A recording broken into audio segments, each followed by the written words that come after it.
बोलिए सतगुरु कबीर साहेब की, लहर तारा धाम की, काशी कबीरश्वरा धाम की, मगहर धाम की, सुरती गोपाल साहेब की, संत समाज की, भक्त समाज की, अपने अपने गुरु साहेब की, अपने अपने माता पिता की साहेब बंदगी, साहेब बंदगी। सतगुरु कबीर साहब कहते हैं, गुरु की शरणा लीजिए भाई, जासे जीव नरक नहीं जाई। गुरुमुख होवे परम पद पावे, 84 में बहोर नहीं आवे। जो व्यक्ति, ये बजरंग दल के आदमी है सब, तो जो गुरु की शरणा ले लेता है, गुरु भक्त हो जाता है, माता पिता के आदेश के अनुसार चलता है, सभी लोगों से मिलजुल कर रहता है, उस पर सद्गुरु की कृपा होती है। उसी को कहते हैं गुरु की शरणा लीजिए भाई, जहाँ से जीव नरक नहीं जाई। फिर वो व्यक्ति जो गुरु की भक्ति करता है, माता पिता की सेवा करता है, वो व्यक्ति नरक नहीं जाता। गुरु की शरणा लीजिए भाई, जहाँ से जीव नरक न जाई। गुरुमुख होवे परम पद पावे, तो वो परम पद पा लेता है सतलोक का, 84 में बहोर न आवे।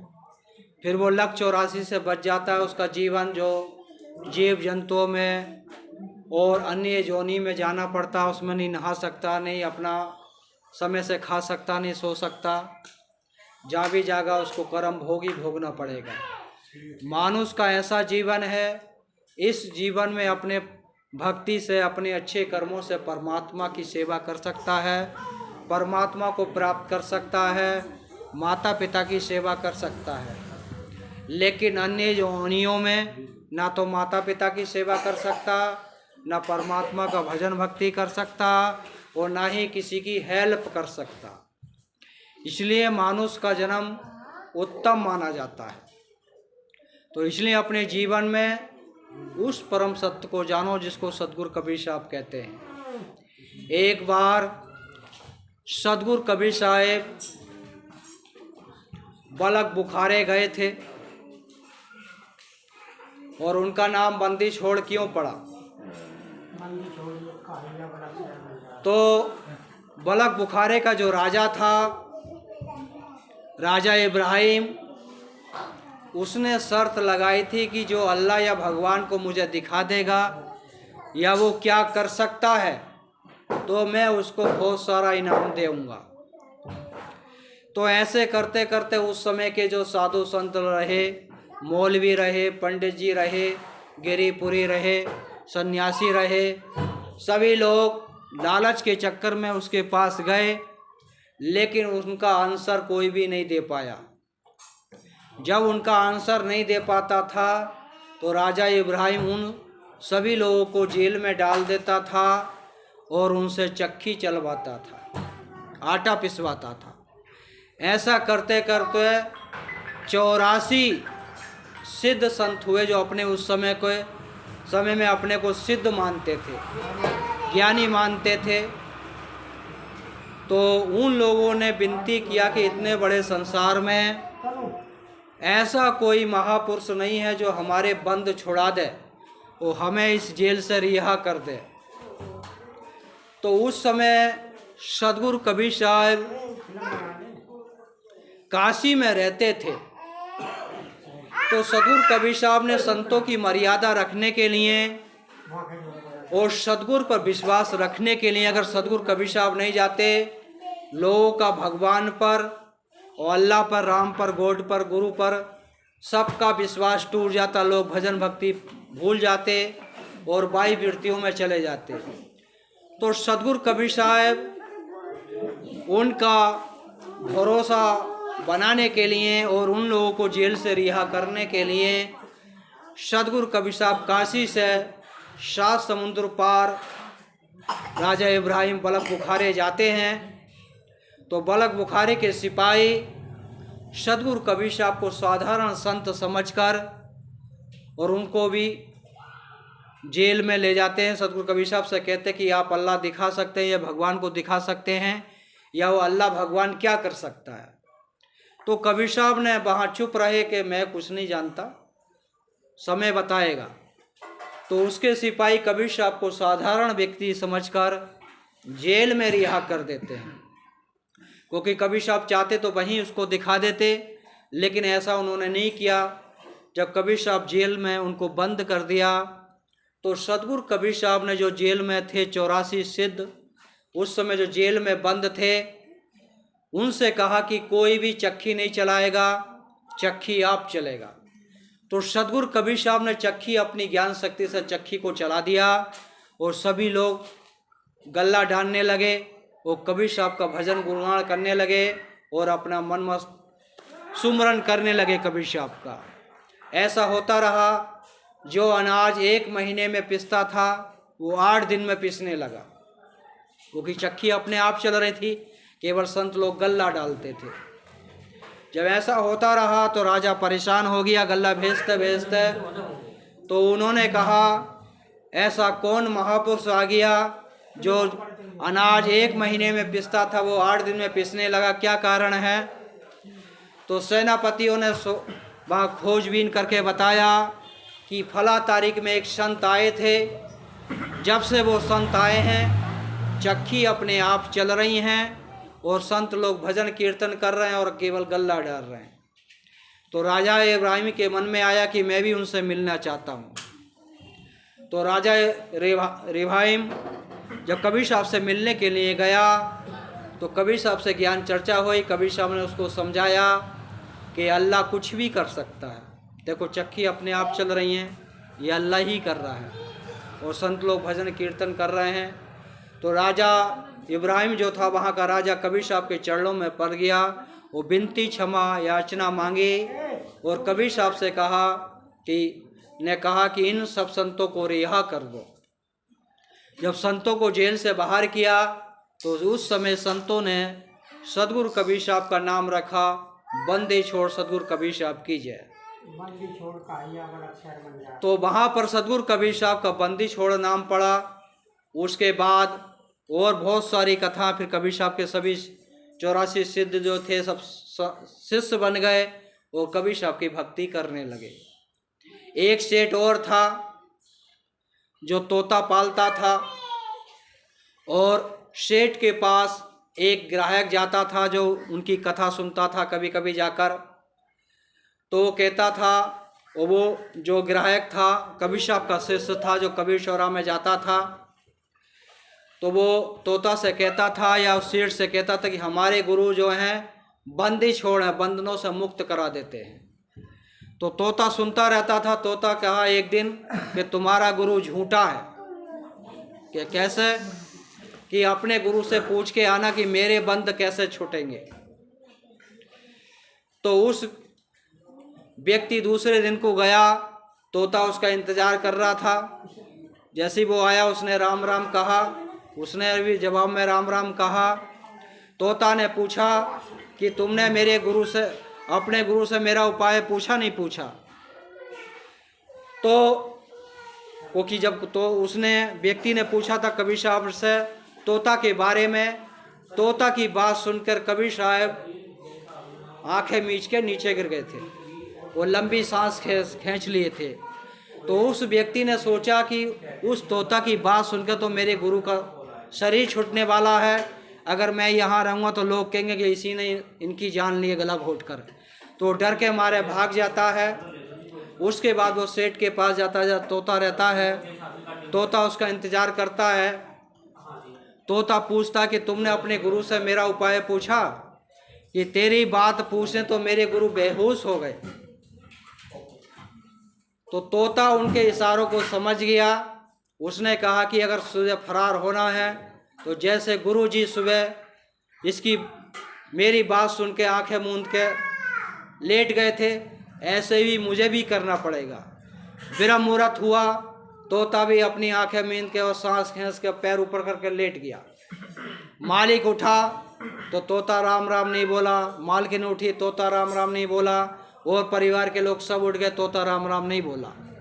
तो तोते को डंडी से हिला के देखा तो तोता अपना जैसे मूर्छित दिशा में पड़ा था। उसके बाद तोते का पिंजरा खोला और तोते को जैसे छत पर रखा, तोता उड़ गया। तो तोते ने कहा कि बंदी छोड़ सदगुरु कबीर साहब कीजिए, क्योंकि कबीर साहब का इशारा तोता समझ गया, और जो सदगुरु कबीर साहब की रोज कथा सुनता था वो कबीर साहब का इशारा नहीं समझा। इसलिए जो कबीर साहब का इशारे को समझाएगा, समझ जाएगा, उसके बंधन कट जाएंगे। जो भजन भक्ति करने लगेगा, माता पिता की सेवा करने लगेगा, सभी लोगों से प्रेम भाव से रहेगा, तो उसके बंधन कट जाएंगे। और जो दिन भर पूरे जीवन सत्संग सुनेगा, बुरे कर्म नहीं छोड़ेगा, माता पिता की सेवा भी नहीं करेगा, तो बंधन से मुक्त नहीं हो पाएगा। जैसे तोता इशारा समझ गया सदगुरु कबीर साहब का, ऐसे आप लोग भी समझ जाओगे तो आपके वो बंधन से मुक्त हो सकते हो। इसलिए अपने जीवन में उस परम सत्य को जानो जिसको सदगुरु कबीर साहब समझाना चाहते हैं। क्योंकि कुछ लोग कहते हैं कि अल्लाह पश्चिम दिशा में रहता है, हिंदू कहते हैं पूर्व दिशा में रहता है, जिसको सदगुरु कबीर साहब कहते हैं पूर्व दिशा हरि का वाछा, पूर्व दिशा हरि का वासा, पश्चिम अला मुकामा, दिल में खोजो ये करीमा रामा। सदगुरु कबीर साहब कहते हैं ना तो पश्चिम में अल्लाह बैठा है, ना पूर्व में भगवान बैठा है, आपके हृदय में बैठा है, उसमें खोजने की कोशिश करो तो परमात्मा अल्लाह राम गॉड ईश्वर मिल जाएगा। लेकिन लोग अपने हृदय में ना खोज कर पानी पत्थर में खोजता है, कोई मंदिर में, कोई मस्जिद में, कोई गुरुद्वारे में, तो नहीं मिल पाता। इसलिए सदगुरु कबीर साहब कहते हैं पाथर पूजे हरि मिले तो मैं पूजूं पहाड़, ताते तो चक्की भली पीस खाए संसार। क्योंकि सदगुरु कबीर साहब कहते हैं तुम 10 ग्राम का, 20 ग्राम का, 1 किलो का, 10 किलो का पत्थर पूजते हो या 100 किलो का, वो कबीर साहब कहते मैं पूरा पहाड़ जाके पूजूंगा। अगर जब भी भगवान नहीं मिले तो उससे भला जो घर की चक्की होती है, जो पहले माता बहन चक्की आटा पीसते थे, उसको पूज लेंगे तो बेहतर है। कम से कम वो आटा पीस के हमारा पेट तो भर रही है। तो कहने का तात्पर्य है खाली चक्की पूजने का उद्देश्य नहीं है। सदगुरु कबीर साहब कहते हैं जो चक्की के पाठ हैं हमारे माता और पिता हैं, जो हमारा पालन पोषण करते हैं, पढ़ाते लिखाते, अच्छा आदमी बनाते हैं। अगर हम उसकी सेवा करेंगे, उनकी सेवा, उन पर ध्यान देंगे, उनकी पूजा करेंगे, उनके पैर छुएंगे, तो हमारी भी पत्थर पूजा से हटकर ईश्वर पूजा उत्पन्न होने लगेगी। तो सदगुरु कबीर साहब उस परम सत्य की तरफ लेके जाते हैं। पत्थर का या मूर्ति का विरोध नहीं करते। आप पत्थर की पूजा करते हो, ठीक करो, लेकिन माता पिता की भी पूजा करोगे तो और अच्छा है, उसको जाने जरूर। तो उसी को सदगुरु कबीर साहब कहते हैं चाखी चाखी सब कहें, किल्ली कहे ना कोए, जो किल्ली से लगा है बाल वाका ना होए। क्योंकि चाखी चाखी सबके, किल्ली कहे ना कोई। चाखी जो होती है, चाखी चलाते हैं, बीच में किल्ली होती है जिसमें पाट को फंसाया जाता है। जो दाना किल्ली के पास में लगा रहता है वो कभी नहीं पिसता, है ना। हमेशा जब भी चक्की खोलोगे साबुत निकलेगा। तो उसी को जैसे दो चक्की के पार्ट हैं, तेरा और मेरा, निंदा और चुगली, बेईमानी, इन पार्टों के बीच में व्यक्ति पिसता रहता है। किल्ली क्या है? किल्ली है भक्ति, दया, करुणा, प्रेम, सुमरन, ध्यान, पूजा, ये किल्ली है। अगर इस किल्ली में हम लगे रहेंगे, भजन भक्ति करते रहेंगे, साधु संत की सेवा करते रहेंगे, माता पिता की सेवा करते रहेंगे, पति पत्नी प्रेम से रहेंगे, दौरानी जेठानी प्रेम से रहेंगे, भाई भाई प्रेम से रहेंगे, तो हम उस किल्ली की तरह जो दाने पर चिपका रहता है, कभी उसका चाक चक्की बाल वाका नहीं करती। ऐसे काल निरंजन भी हमारा कुछ भी नहीं बिगाड़ सकता। तो अगर हम भक्ति से जुड़े रहेंगे, भक्ति करते रहेंगे, तो काल निरंजन हमारा कुछ भी बाल बांका नहीं कर सकता। इसलिए उस सद्गुरु के नाम रूपी किल्ली से लगे रहिए, सुमरन भजन भक्ति करते रहिए। सद्गुरु कबीर साहब सभी की मनोकामना पूरी करेंगे। तो दूसरी वाणी में सद्गुरु कबीर साहब कहते हैं, कंकड़ पत्थर जोड़ के मस्जिद ली चुनाए, तापर चाड़ के मुल्ला का बहरा हुआ खुदा। सद्गुरु कबीर साहब कहते हैं, कंकड़ पत्थर जोड़ के मस्जिद ली चुनाए, पत्थर जोड़े, कंकड़ जोड़े, सीमेंट जोड़ा, सरिया लगाया, वो मस्जिद को बना लिया। उसके ऊपर, मस्जिद के ऊपर बैठ खड़े होकर कानों में उंगली डालकर अल्लाह अकबर करता है। तो सद्गुरु कबीर साहब कहते हैं कि सद्गुरु सबकी सुनता है, अल्लाह बहरा नहीं है, उसके कान है। जब वो कण कण की सुन सकता है, जर्रे जर्रे की सुन सकता, तो तुम्हारे हृदय की बात क्यों नहीं सुन सकता? तो उसी को सद्गुरु कबीर साहब कहते हैं, अगर उस परमात्मा को हृदय से याद करोगे, अल्लाह को हृदय से याद करोगे, तो सुन लेगा। खाली हल्ला करने से, डीजे बजाने से भगवान नहीं सुनेगा, आसपास के लोग सुनेंगे। भगवान जो सुनेगा, अल्लाह जो सुनेगा, हृदय की बात को सुनेगा। क्योंकि चींटी के पग घुंघरू बांधे तो भी साहेब लगता है। चींटी कितना छोटा जीव है, उसके पैर में घुंघरू बांध देंगे तो साहेब जो है उसकी आवाज़ को भी सुनता है। वो हम तो अजान देकर अल्लाह अकबर करते हैं, मैक में भजन जोर जोर से भजन गाते हैं। तो सद्गुरु कबीर साहब दोनों के लिए समझाते हैं, भाई दोनों लोग सत्यता के रास्ते पे आइए कि भगवान अल्लाह कहाँ बैठा है, वो आप खोज कहाँ रहे हो। एक बार सद्गुरु कबीर साहब मक्का मदीना गए तो वहाँ पर सद्गुरु कबीर साहब मदीना की तरफ पैर करके सो गए। और जो वहाँ का पुजारी था मुजावर, तो उसने कहा, ये तू कैसा मुसाफिर है, अल्लाह की तरफ पैर करके सो रहा है? तो कबीर साहब कहते, जिधर अल्लाह नहीं उधर मेरा पैर कर दे तो जिधर कबीर साहब के पैर उसने पकड़ के यूं घुमाए तो मदीना इधर घूम गया, इधर घुमाए तो मदीना इधर घूम गया, इधर पीछे घुमाए तो मदीना इधर घूम गया। तो कहने का तात्पर्य यह है, चारों दिशाओं में भगवान है, अल्लाह है, लेकिन लोगों का भ्रम है कि हिंदू को पूर्व दिशा में मिलेगा और मुस्लिम को पश्चिम दिशा में मिलेगा। ऐसा लोगों ने भ्रम बना रखा है। तो कबीर साहब उस भ्रम को ख़त्म करना चाहते हैं। जिस दिशा में बैठोगे सच्चे मन से, उसी दिशा में परमात्मा मिलने लगेगा। इसलिए इन भ्रम जालों में मत पड़िए। कोई राशि के चक्कर में पड़ जाता है, कोई नक्षत्र के चक्कर में पड़ जाता है, कोई गिरोह के चक्कर में पड़ जाता है कि मेरे ऊपर गिरह चढ़ गया। आप इतने चींटी के बराबर जीव हो, और गिरह जो है चंद्र, सूरज, शनि ग्रह पृथ्वी से 7 गुना बड़ा है। तो पृथ्वी पे गिरेगा तो पृथ्वी का ही नष्ट हो जाएगा, और तुम पृथ्वी पे कितने से हो। तो लोगों, पाखंडी लोगों के जाल में फंस जाता है और उनसे गिरह उतारने के लिए चला जाता है कि मेरे ऊपर शनि गिरह चढ़ गया, बृहस्पति चढ़ गया, मंगल चढ़ गया, राहु चढ़ गया, केतु चढ़ गया। लेकिन उसके विकारों के अपने जो गिरह हैं, काम के, क्रोध के, लोभ के, निंदा के, चुगली के, बेईमानी के, इन गिरोह को नहीं त्याग गया। और जिससे हमारा कोई लेना देना नहीं है दूर तक, उन्हें अपना दुश्मन माने बैठा है ना। तो फिर कैसे काम चलेगा? तो हमको अपना दुश्मन, हमारे कर्म हमारे दुश्मन है, कोई भी हमारा दुश्मन नहीं है। हम सबसे प्रेम भाव से रहेंगे तो सब हमारे दोस्त बन सकते हैं, और सबको हम गाली देंगे तो हमारा भाई भी हमारा दुश्मन बन जाएगा। तो इसलिए अपने कर्मों को सुधारेंगे तो भगवान की प्राप्ति होगी, कर्मों को नहीं सुधारेंगे तो भगवान की प्राप्ति नहीं हो सकती।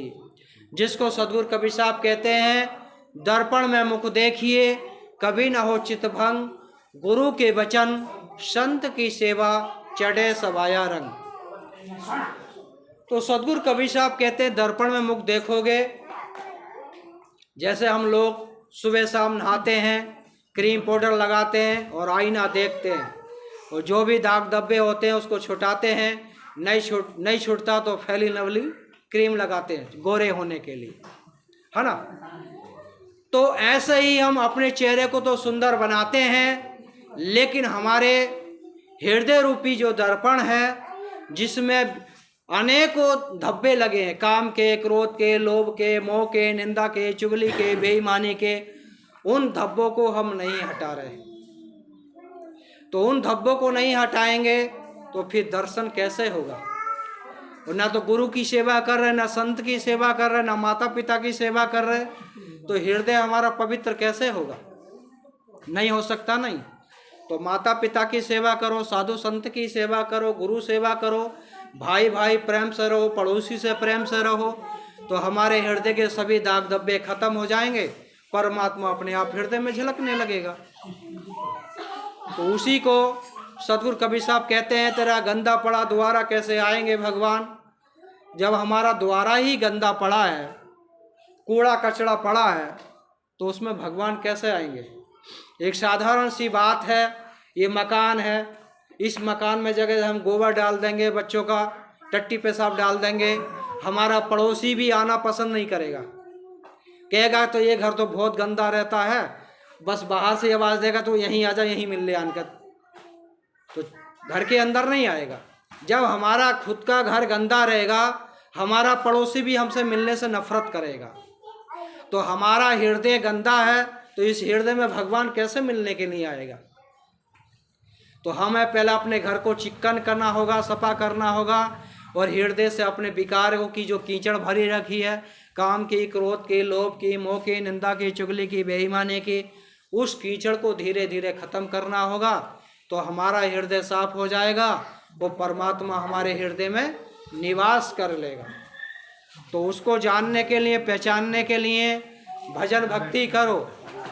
हम लोग भोजन बनाते हैं तो शुद्धिकरण करते हैं, है ना, गेहूं से मिट्टी निकालते हैं, उसको धोते हैं, फिर पिसवा के लेके आते हैं। उसके बाद भी तसल्ली नहीं होता है तो रोटी बनाते, फिर उसको छानते हैं। तो हम अपने खाने पीने की चीज़ों को तो इतना शुद्ध रखते हैं, लेकिन अपने हृदय को शुद्ध नहीं रखते, तो भगवान कैसे मिलेगा, सतगुरु की कृपा कैसे मिलेगी, गुरु की कृपा कैसे मिलेगी। तो हम अपने हृदय में उस परम सत्य को जानने के लिए हृदय को शुद्ध करना पड़ेगा। हम मोटरसाइकिल खरीदते हैं, 4 पहिया गाड़ी खरीदते हैं, लेकिन उसमें जब हम चलाने के लिए जाते हैं, पेट्रोल ख़त्म होता है, पेट्रोल ही डालते हैं, मिट्टी का तेल कोई नहीं डालता, या कोई डालता, या कोई पानी डालता। लेकिन एक गाड़ी की हम इतनी सुरक्षा करते हैं, लेकिन जिस हृदय में हमारे भगवान रहने वाले हैं या उसमें प्रकट होने वाले हैं, उसको शुद्ध नहीं करते। उसमें हम कौन सा भोजन डालते हैं, काम का, क्रोध का, लोभ का, निंदा का, चुगली का, बेईमानी का, ये भोजन डालते हैं। तो ये भोजन डालते तो गाड़ी हमारी जाम हो जाती है, भजन भक्ति में मन ही नहीं लगता, माता पिता की सेवाएं नहीं करते, साधु संत की सेवाएं नहीं करते। अगर इस हृदय में हम ध्यान का, सुमरन का, पूजा का, पाठ का, दया का, करुणा का, प्रेम का, ये भोजन हम आत्मा को देंगे, तो परमात्मा अपने आप हमारी गाड़ी को चला देगा। तो कहाँ तक चलाएगा, वो आत्मा से परमात्मा की खोज तक ले जाएगा। तो हमको उस जहाँ से हम छूटे हैं उसी परमात्मा में मिला देगा।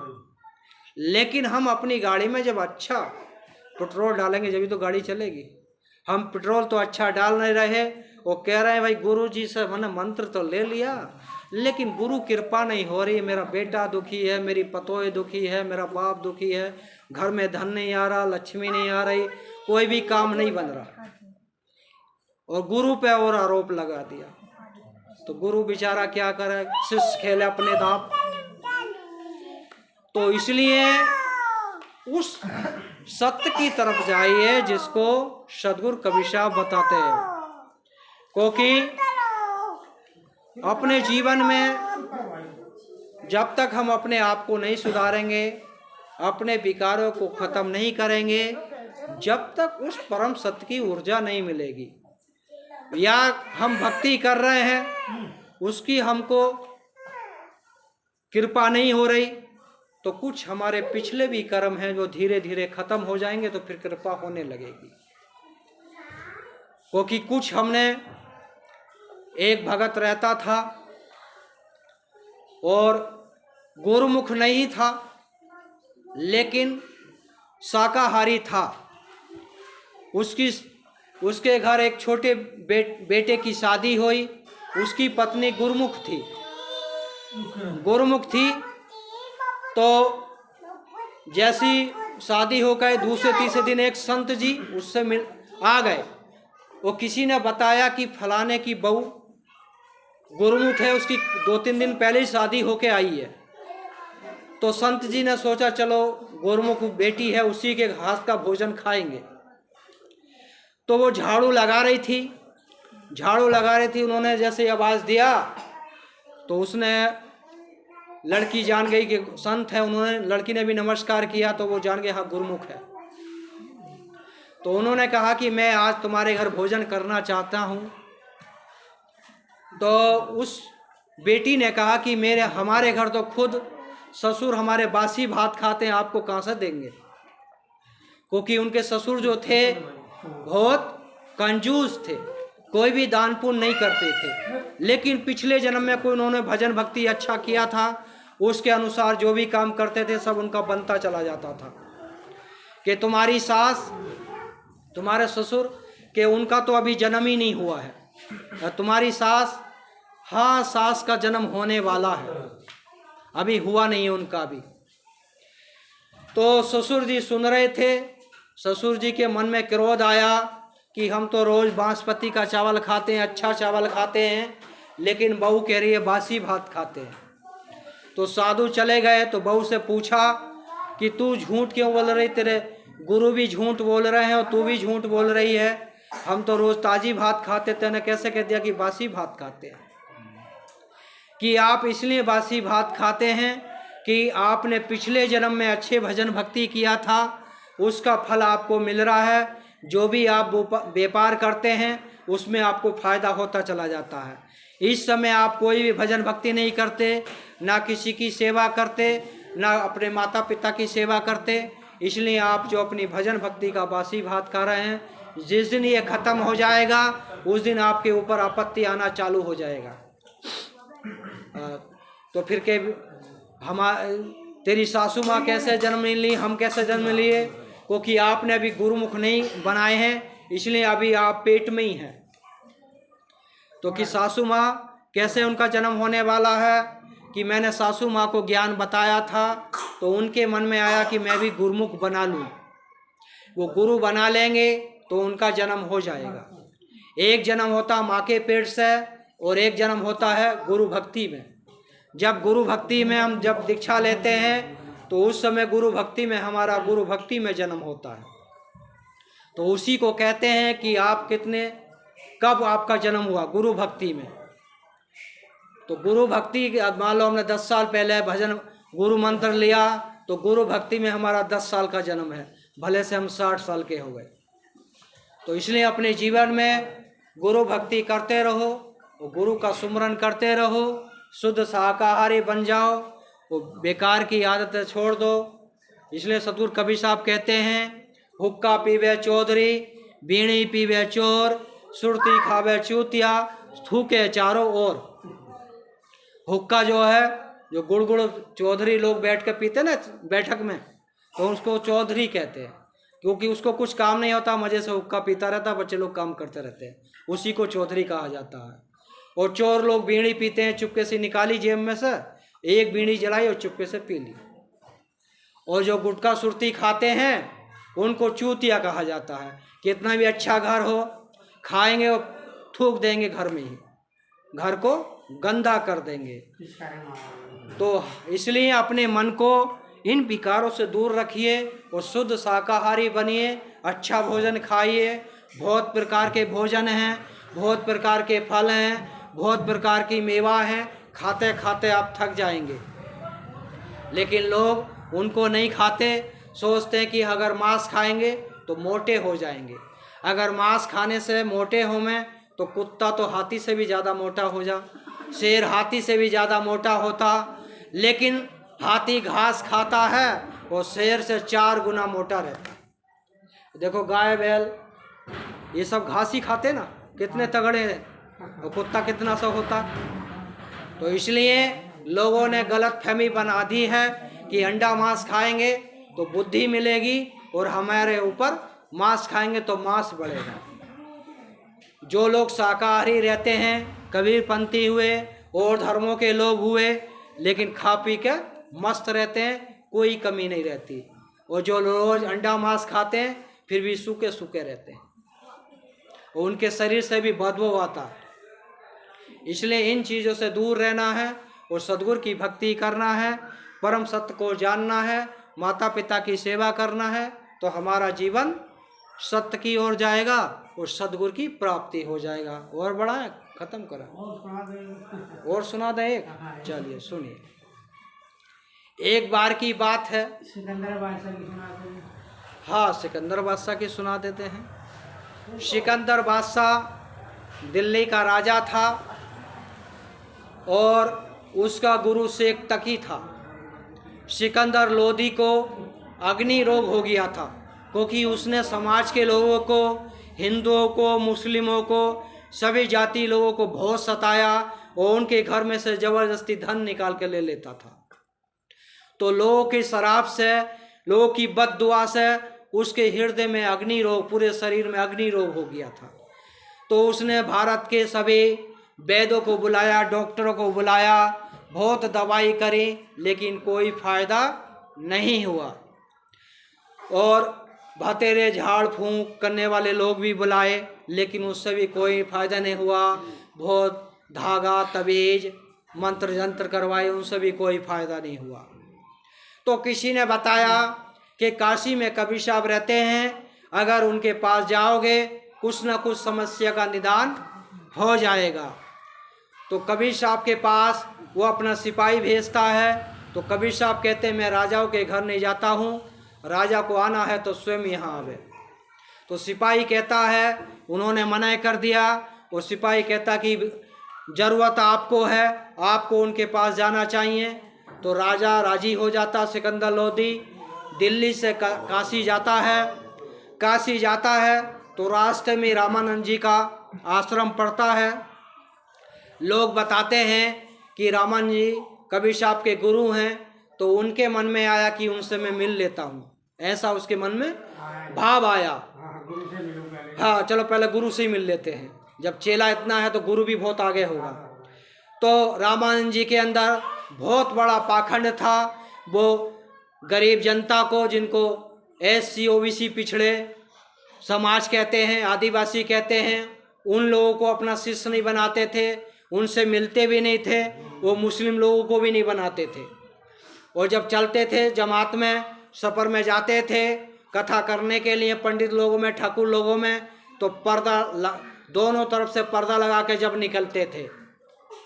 तो उन्होंने, राजा सिकंदर ने कहा कि मुझे रामानंद स्वामी से मिलना है। तो उनके सिपाही ने कहा कि हमारे गुरु मुस्लिम से नहीं मिलते हैं। इतनी बात कही तो उसे गुस्सा आया। वो गुस्से आया तो उसने तलवार निकाली और जो सिपाही दरबार पे खड़े थे उनके सिर काट दिया। और उसके बाद उसका रामानंद स्वामी का भी सिर काट दिया। काटने के बाद चला गया। जाने के बाद जैसे रास्ते में गया, सदगुरु कबीर साहब ने अपनी ज्ञान शक्ति से वहाँ बैठे बैठे देख लिया। वो कबीर साहब भी उधर से आ गए।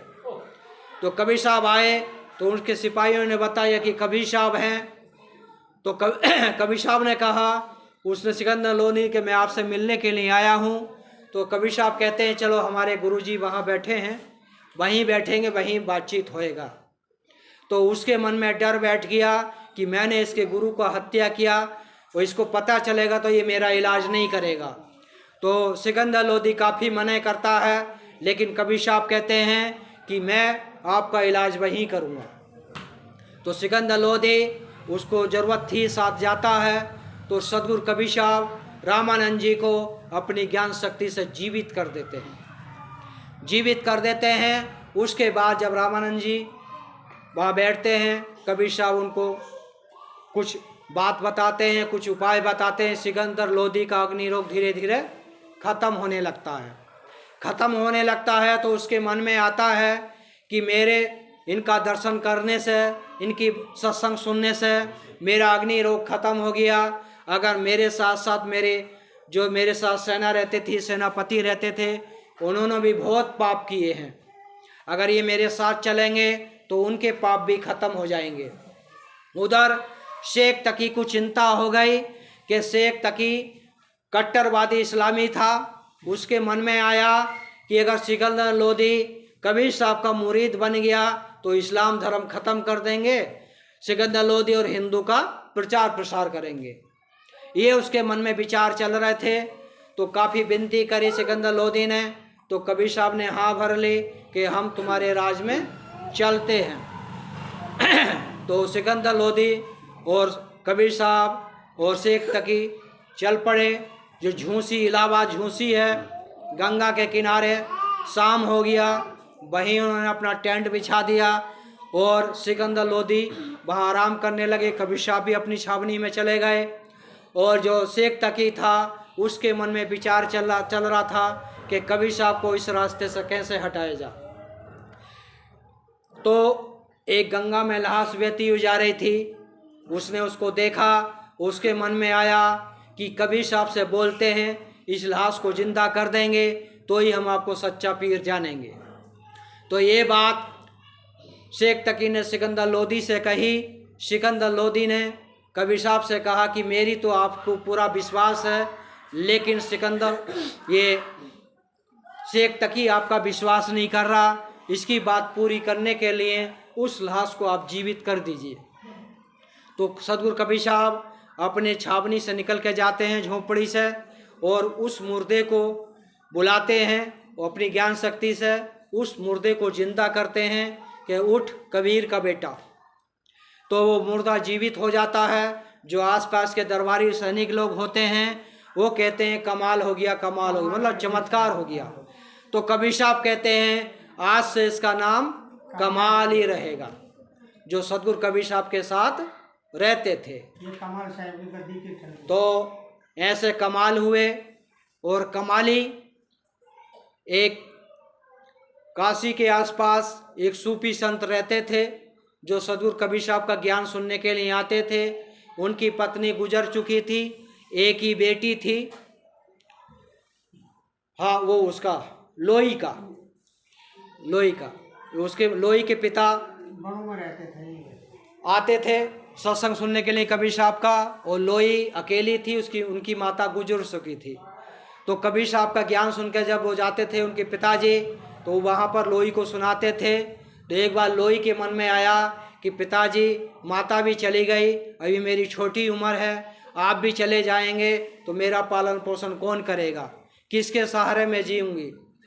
तो उनके पिताजी कहते हैं काशी में कबीर चौरा में कबीर साहब रहते हैं। उस समय उसको कबीर चबूतरा कहा जाता था। तो कबीर चबूतरा में काशी में कबीर साहब रहते हैं। उनके पास जाओगे तो आपको वो शरण दे देंगे, आपका जीवन धन हो जाएगा। ऐसी समय व्यतीत हुआ, उनके पिताजी का शरीर छूट गया। तो उसी मार्ग से कबीर साहब गुजर रहे थे। उनके गांव के आसपास कहीं कबीर साहब सत्संग कर रहे थे। किसी ने बताया कोई संत आए काशी से, वहाँ पर सत्संग चल रहा था। तो लोई भी चली जाती है सुनने के लिए। जैसा जैसा रूप रेखा उसके पिताजी ने बताया था कि कबीर साहब ऐसा ज्ञान देते हैं, ऐसा उनका कद है, ऐसा उनका चेहरा है, मोर पंख लगाते हैं, टोपी लगाते हैं। तो उसके मन में विश्वास आ गया यही कबीर साहब हैं। तो सत्संग खत्म हुआ, सब लोग चले गए। तो लोई ने पूछा कि आप कहाँ से आए हैं, आपका नाम क्या है। तो कबीर साहब ने कहा कि मेरा नाम कबीर है और मैं कबीर चबूतरा बनारस में रहता हूँ, काशी में रहता हूँ। तो लड़की ने कहा, लोई ने, कि मेरे पिताजी आपका बहुत सत्संग मुझे सुनाते थे, आपकी बहुत बड़ाई करते थे, लेकिन मेरे पिताजी भी गुजर गए, माता भी गुजर गए, अब मेरा कोई सहारा नहीं है। मेरे पिताजी ने कहा था कि कबीर साहब तुझे मिले या उनके आश्रम पर चले जाना तो तेरा गुजारा हो जाएगा। तो मैं आपकी शरण में आना चाहती हूँ। तो सदगुरु कबीर साहब ने कहा कि हम महिला को या लड़की को आश्रम में नहीं रखते हैं। तो लोई ने कहा कि मेरा कोई सहारा नहीं है, कैसे मैं अपना जीवन व्यतीत करूँगी। मैं आपका वहाँ पर आश्रम में झाड़ू पोछा करती रहूँगी, जो भी संत साधु संत आएंगे उनके लिए भोजन बनाती रहूँगी। तो कबीर साहब ने उनको आज्ञा दे दी। फिर लोई वहाँ पर आश्रम में रहते थे, जो भी साधु संत आता था उनके लिए भोजन बनाते थे, आश्रम में सेवा करती थी। वो जो कमाली थी शेख तकी की बेटी थी।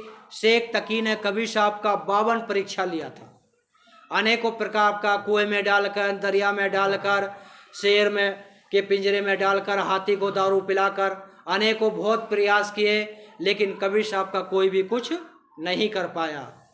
शेख तकी की बेटी 7 दिन उसको दफनाए हुए हो गए थे कब्रिस्तान में। कबीर साहब काशी की उधर दिल्ली की तरफ गए तो कबीर साहब से कहा कि मैं एक आपकी लास्ट परीक्षा लेना चाहता हूँ, मेरी बेटी को आप जीवित कर देंगे तो मैं आपको सच्चा पीर मान लूँगा और मैं आपका मुरीद बन जाऊँगा, यानी शिष्य बन जाऊँगा। तो कबीर साहब उसकी कब्र के पास गए और जाने के बाद कहा कि उठ शेख तकी की बेटी, तो वो नहीं उठी। तो कबीर साहब ने कहा फिर उठ कबीर की बेटी। तो उसमें कब्र में हलचल हुई और वो कब्र को खोल के देखा गया, वो लड़की जीवित हो गई।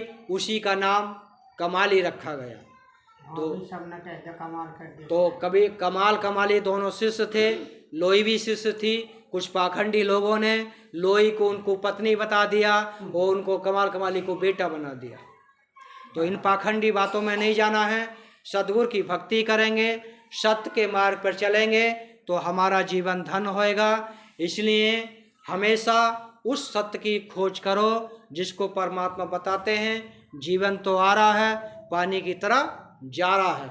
जिसको सतगुरु कबीर साहब कहते हैं, श्वास श्वास में नाम ले, वृथा श्वास मत खोए, ना जाने सांस को आवन होए ना होए। आने वाली सांस में हम जीवित रहें ना रहें कोई पता नहीं।